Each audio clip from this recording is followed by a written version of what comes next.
Morning students, आज हम class 12 में एप्लीकेशन ऑफ डेरिवेटिव्स के अंदर इंक्रीजिंग और डिक्रीजिंग फंक्शन के नाम से एक टॉपिक है वो करने जा रहे हैं। बहुत ध्यान से समझिएगा, काफी कंफ्यूजिंग रह जाएगी। पहली बात तो इंक्रीजिंग फंक्शन क्या होता है। कहते हैं मान लो आपके पास एक फंक्शन है एफ ऑफ एक्स,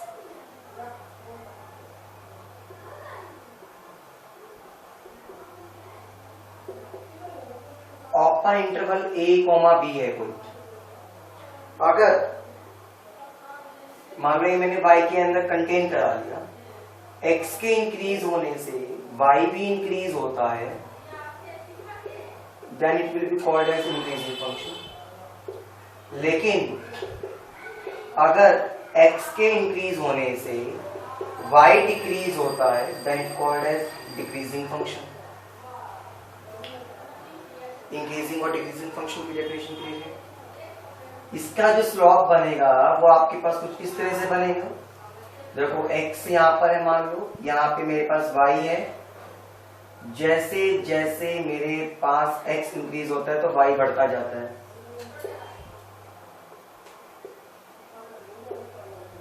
एक ऐसा y पहले ज्यादा था, x कम था, x जैसे जैसे बढ़ता गया y मेरे पास कम होता गया। ये डिक्रीजिंग फंक्शन का स्लोप हो गया मेरे पास। अब एक मेथड जो आज हम सीखने वाले हैं इंक्रीजिंग और डिक्रीजिंग फंक्शन को करने का, वो ये भी कहता है, मान लो x1 और x2 दो वेरिएबल्स लिए, मैंने कहा ये x1 मेरा x2 से छोटा है। एक काम तो ये हो सकता है कि f ऑफ x1 मेरे पास f ऑफ x से छोटा आ जाए, तो मेरे पास इंक्रीजिंग जो मान के चला था वही हो रहे हैं, दोनों लेस देन आ रहे हैं, दोनों सेम साइज आ रहे थे। x1 को x2 से छोटा माना, लेकिन ये मेरे पास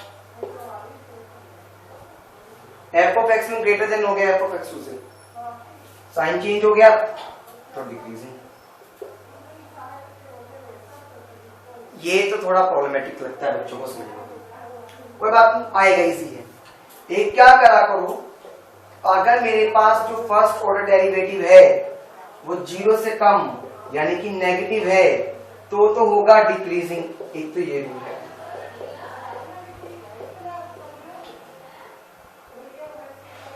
एफ डैश एक्स मेरे पास 0 से बड़ा हो यानी कि पॉजिटिव हो तो मेरे पास क्या आएगा, वो इंक्रीजिंग फंक्शन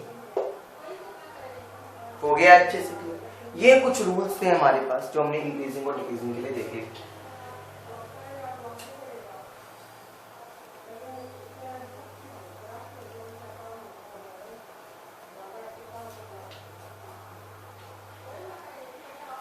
अब देखो, जैसे एक क्वेश्चन कहता है 4x³ माइनस में 18x² प्लस में 27x और माइनस का 7, कहता है प्रूफ करो कि सारे के सारे रियल नंबर्स पर इंक्रीजिंग फंक्शन होगा। इंक्रीजिंग करने के लिए पहले इसका डेरिवेटिव कर दो भाई। मान लो ये f ऑफ x दे रखा था, f डैश x निकालो, डेरिवेट करेंगे तो 12x² माइनस में 36x और प्लस में 27 रह गया। 3 को कॉमन लिया मैंने तो यहाँ पर क्या बच गया मेरे पास, 4x² माइनस में मेरे पास यहाँ क्या बच जाएगा भैया, 12x और प्लस में मेरे पास 9। ये देखोगे ध्यान से तो मेरे पास क्या आ गया, 2x माइनस में 3 का होल स्क्वायर आ गया। आपको पता है स्क्वायर होता है तो हमेशा पॉजिटिव ही होता है, वो कभी नेगेटिव हो ही नहीं सकता। इसका मतलब कौन है, इंक्रीजिंग फंक्शन।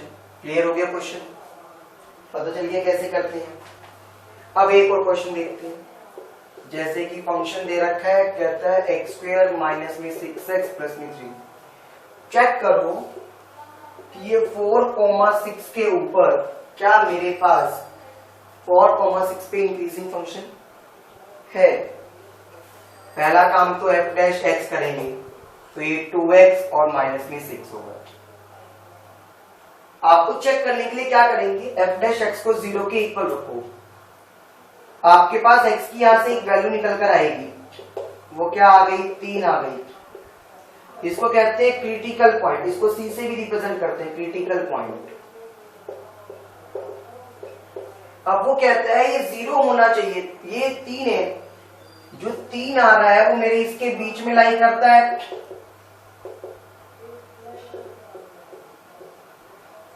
अगर लाई करता है इसके बीच में तो इसका मतलब ये मेरे पास कौन है, इंक्रीजिंग फंक्शन है। क्लियर हो गया अच्छे से, श्योर। चलिए यहाँ ग्रेटर देन का साइन भी लगा सकते हो आप, कोई ऐसी बड़ी बात नहीं है, लेकिन क्रिटिकल पॉइंट निकालने के लिए मैं जनरली बच्चों को कहता हूं कि आप ये इक्वल टू का साइन लगा के क्वेश्चन कर दिया करें, आसान हो सकता है आप लोगों के लिए क्वेश्चन करना।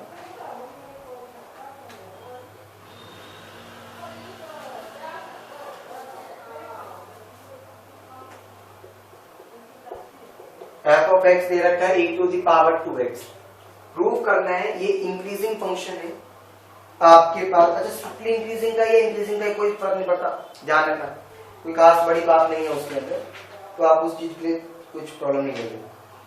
रियल नंबर के आप ऊपर आपको क्या करना है, इंक्रीजिंग फंक्शन को प्रूव करना है। पहले आप क्या करेंगे, डेरिवेट करेंगे, e to the power 2x का e to the power 2x और 2x का करेंगे तो 2 आ गया। मैं आपको ये बता दूं e की पावर हमेशा वैल्यू पूरी होती है, यानी कि जो e की पावर, देखो ये x का स्क्वायर भी लिख सकता हूं मैं यहाँ पे, ये तो आपको पता है हमेशा ही पॉजिटिव आएगा, तो आपके पास पॉजिटिव आ गया तो इसका मतलब कौन है, ये इंक्रीजिंग फंक्शन। प्रूफ कर दिया मैंने, क्लियर है। हाँ जी, प्रूफ में आपको इस तरह के क्वेश्चन में सिर्फ यही करके दिखाना है, इससे बड़ी कोई महाभारत आपको नहीं करनी है, ध्यान रखिएगा, ठीक है।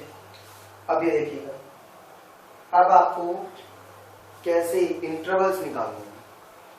अभी तक आपको दे रखा होता था, अब आपको इंटरवल्स निकालने के लिए भी कह सकते हैं। एक्स स्क्वायर प्लस में 2x माइनस में 5 दे रखा है, कहता है इंटरवल निकालो जब ये पूरे का पूरा मेरे पास इंक्रीजिंग होगा या पूरे का पूरा मेरे पास क्या होगा, डिक्रीजिंग होगा, ठीक है। अब ये देखिएगा, पहले तो इसका काम, सबसे पहला तो डिफरेंशिएशन कर दो, 2x प्लस में 2। आपको अगर इंक्रीजिंग के लिए देखना है तो ये क्या होना चाहिए, 0 से बड़ा। इंक्रीजिंग के लिए 2x प्लस में 2, 2x माइनस का 2, मेरे पास x क्या आ गया, -2/2, यानी कि x की वैल्यू -1 से बड़ी होनी चाहिए, वो कितनी भी जा सकती है आपके पास, तो मेरे पास क्या होगा, -1 से लेके इंफिनिटी तक इंक्रीजिंग का इंटरवल। अगर डिक्रीजिंग का इंटरवल निकालना है तो ये <0 होना चाहिए। सर काम तो वही करेंगे, बस साइन चेंज हो जाएगा। हाँ जी बच्चों, तो देखो मेरे पास क्या आ गया, जो -1 से लेके -इंफिनिटी तक जाना चाहिए डिक्रीजिंग के लिए।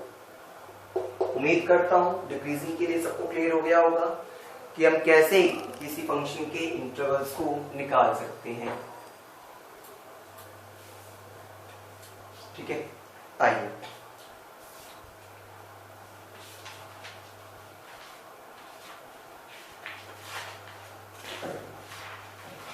अब हम एक क्वेश्चन देखते हैं, जैसे कि वो ये कहता है आपके पास, ओके, मान लो मैंने आपको ये कहा,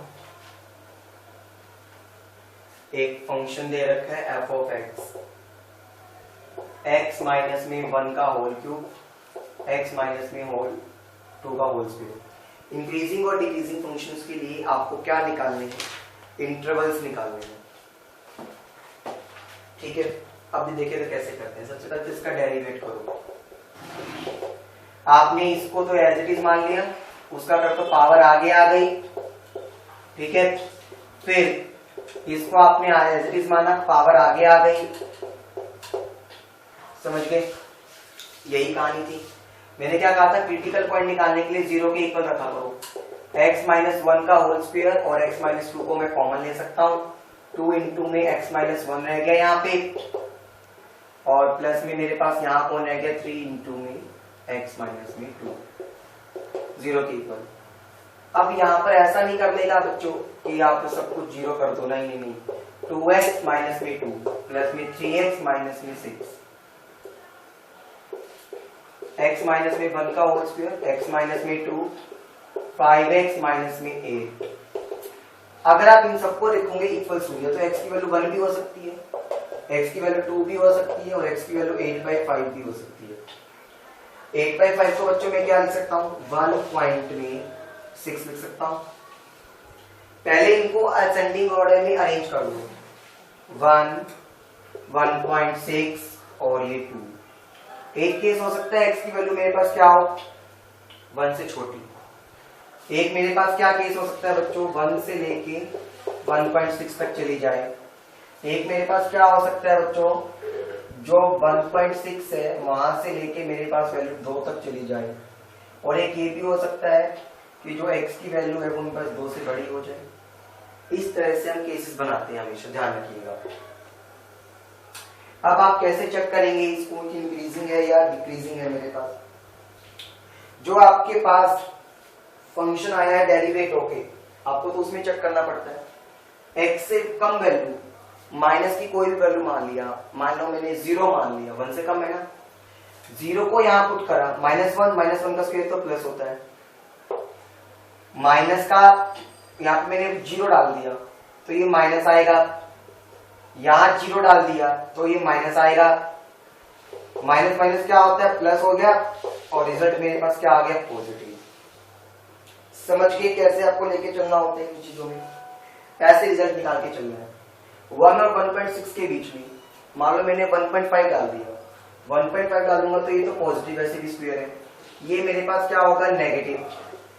1.5 डाल दिया, 1.5 तो भी मेरे पास ये नेगेटिव आएगा, नेगेटिव नेगेटिव पॉजिटिव, तो रिजल्ट आ गया आपके पास पॉजिटिव। ये बात क्लियर हो गई है। मैं सबको कैसे कर रहा हूँ, 1.6 और 2 के बीच में करना है।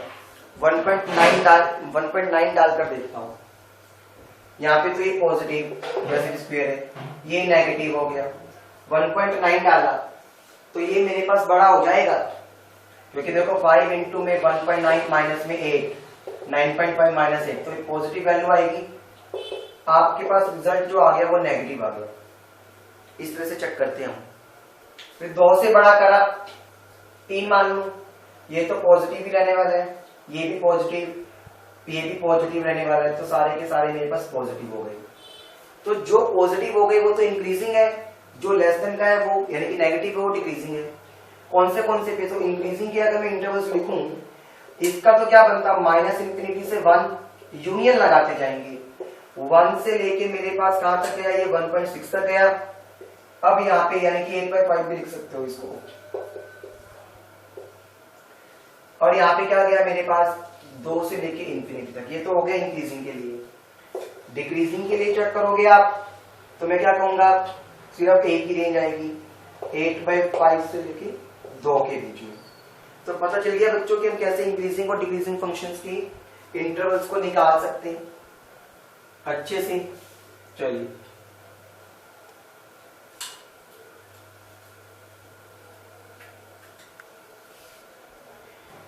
अब ऐसे ही काम मेरे पास आता है, एक क्वेश्चन और कर लेता हूं।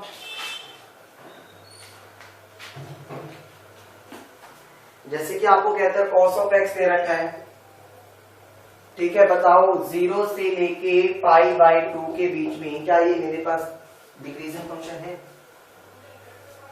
देखो डिफरेंशिएट करते हैं तो माइनस का साइन x आएगा। अब माइनस आ गया तो ये नेगेटिव ही दिखाएगा, क्योंकि ये तो पूरी वैल्यू पॉजिटिव होती है इस रेंज के अंदर, तो ये तो नेगेटिव आ गया, नेगेटिव आ गया तो मतलब डिक्रीजिंग है। पता चला कैसे क्वेश्चन करते हैं, चाहे ट्रिग्नोमेट्री आ जाए चाहे कुछ आ जाए, क्वेश्चन का स्टेप्स आपके पास सेम होंगे। बहुत इजी एक्सरसाइज है, अच्छे से करिएगा। जो भी डाउट हो मुझे क्वेरी में डाल दीजिएगा। Thank you.